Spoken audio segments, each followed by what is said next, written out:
हो, परंतु मी आलो कसा तरी, मी म्हटले. त्या दिवशी एक बाई वाहून गेली हो त्यातून. वडील म्हणाले. मैंने कहा हाँ पानी तो था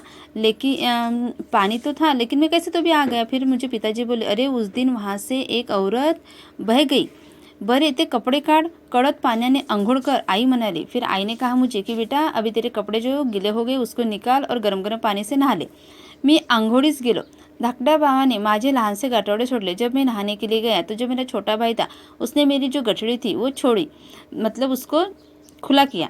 लहान मुलांना सवयच असते और छोटे बच्चों को आदत ही थी.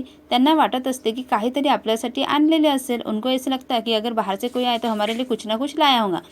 परंतु माझ्या भावंडास काय आणणार, कोणता खाऊ आणणार, कोणते खेळणे आणणार, कोणते रंगीत चित्राचे पुस्तक देणार. मी गरीब होता वो बता रहे, लेकिन मैं मेरे भाई के लिए ना कुछ खाऊ ला सकता था, ना खिलौने ला सकता था और ना ही पुस्तक कलरफुल किताब ला सकता था क्योंकि मैं गरीब था.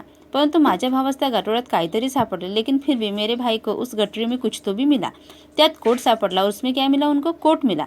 नवीन कोट. तो कोट नव्हता, ते हृदय होते. वो बोलते की नया कोट, लेकिन वो कोट नहीं था, वो हृदय था. मतलब मेरा प्यार था, ते प्रेम होते, वो मेरा प्यार था. ती आईची फलद्रूप झालेली शिकवण होती. और जो आईने मुझे शिक्षा दी थी उसको कामयाबी मिली थी. अन्ना हा लहानसा कोट कोणाचा? मैंने पूछा की अन्ना हा लहानसा कोट कोणाचा? हा नवीन कोट कोणाला रे? मेरा जो छोटा भाई है उससे क्या बोल रहा था? अन्ना मीन्स भैया. ये जो छोटा सा कोट है ये किसका है और ये किसके लिए लाए है? धाकटा भाऊ कोट घेऊन मदतजवळ येऊन विचारू लागला और मेरे पास आके वो पूछ रहा था. मग सांगेन घरात जा घेऊन, मी म्हटले. मैंने कहा कि मैं बाद में बताता, तू अभी इसको लेकर अंदर जा. आई हा बघ कोट. हा काही अन्नाच्या अंगाचा नाही, हा मला आणलाय. होय आई? धाकटा भाऊ आईला विचारू लागला. फिर ये कोट लेकर मेरा जो छोटा भाई है वो आई के पास, माँ के पास गया और पूछा कि माँ ये कोट देखो, ये मुझे भैया के नाप का नहीं दिखता, ये मेरे लिए ही लाया है. वो आई को पूछ रहा था. आई ने कोरडे धोतर दिले. मी चुलीजवळ शेकत बसलो. उन्होंने बताया आई ने मुझे पहनने के लिए सूखी धोती दी और मैं जो चूल्हा था वहाँ पे मैं बैठ गया. आई म्हणाली, श्याम हा कोणाचा कोट? मोर जोशाकडे कार्य द्यावायचा आहे. और आई ने पूछा कि बेटा श्याम ये किसका कोट है? ये मोर जोशी काका जो है हमारे जो चाचा जी है उनके पास देना है क्या? कापातल्या मुक्याने पाठवला असेल. वडील म्हणाले. उनको लगा कि जो कापात में जो मुका रहता ये नाम है बेटा, उसने भेजा होगा. ऐसे कोण बोल रहे थे? उसके पिताजी. नाही, हा मी पुरुषोत्तमसाठी शिवून आणला आहे, मी म्हटले. फिर राइडर क्या बोले, नहीं नहीं ये मैंने अपने छोटे भाई पुरुषोत्तम के लिए लाया है सिलकर. पैसे रे कोटले, कोणाचे कर्ज काढलेस का? फीचे दवडलेस? वडिलांनी विचारले. फिर उसके पिताजी पूछ रहे थे कि पैसे कहाँ से आए? तूने किसी का कर्ज लिया क्या, या तूने जो मैंने फीस दी थी वो लिए? कोणाच्या पैशांना हात तर नाही लावलास? फिर क्वेश्चन. आई ने कातर स्वरात विचारले. और आई ने मुझे पूछा कि किसी के पैसे को हाथ तो नहीं लगाए ना बेटा तूने? किसी के पैसे तो चोरी नहीं किए? आई मी कर्ज काढले नाही, चोरले नाही, फीस से खर्चले नाही, मी म्हटले. फिर मैंने कहा नहीं आई, मैंने ना कर्ज लिया है, ना चोरी की है, ना मैंने फीस के पैसे खर्च किए हैं.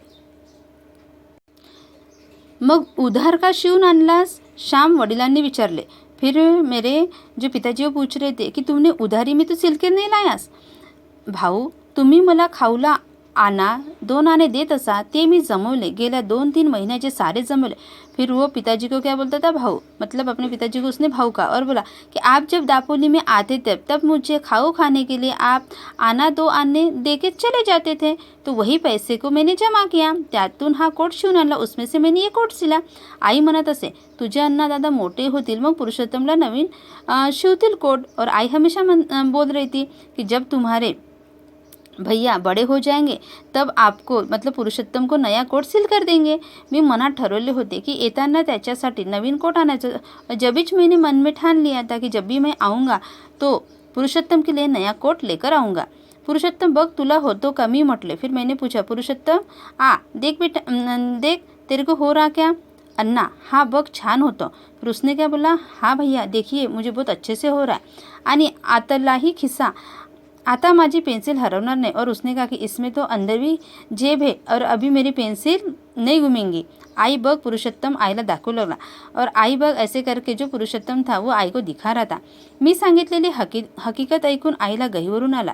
ती म्हणाली, श्याम तू वयाने मोठा नाहीस, पैशाने मोठा नाहीस, शिकून मोठा नाहीस, परंतु मनाने मोठा आजच झालास हो। हेच प्रेम बाळांनो। पुढे फिर उसने पूरी अपनी हकीकत आई को बताई, मतलब जो कहानी है पूरी आई को बताई। फिर आई के आंखों में आंसू आ गया, उसका हृदय भर आया और बोला कि बेटा श्याम, तू उम्र से बड़ा नहीं हुआ, तू पैसे से भी बड़ा नहीं हुआ और तू पढ़ाई से भी बड़ा नहीं हुआ, लेकिन तूने जो आज काम किया है वो कैसे है? मन, मतलब तेरा जो मन है वो बहुत बड़ा है बेटा। और तेरा जो प्यार है भाइयों के लिए ऐसा ही हमेशा रखना और पुढे ठेवा, मतलब हमेशा आगे में भी तू अपने भाइयों के लिए ऐसा ही प्यार रखना बेटा। या प्रेमावर कोणाची दृष्टी नको पडायला और तुम्हारा ये जो प्यार है इसके ऊपर किसी की नज़र नहीं पड़नी चाहिए। वडिलांनी माझ्या पाठीवरून हात फिरवला और जो उनके पिताजी उन्होंने भी उनके पीठ पे से हाथ घुमाया प्यार से। ते बोलले नाहीत, उन्होंने कुछ कहा नहीं।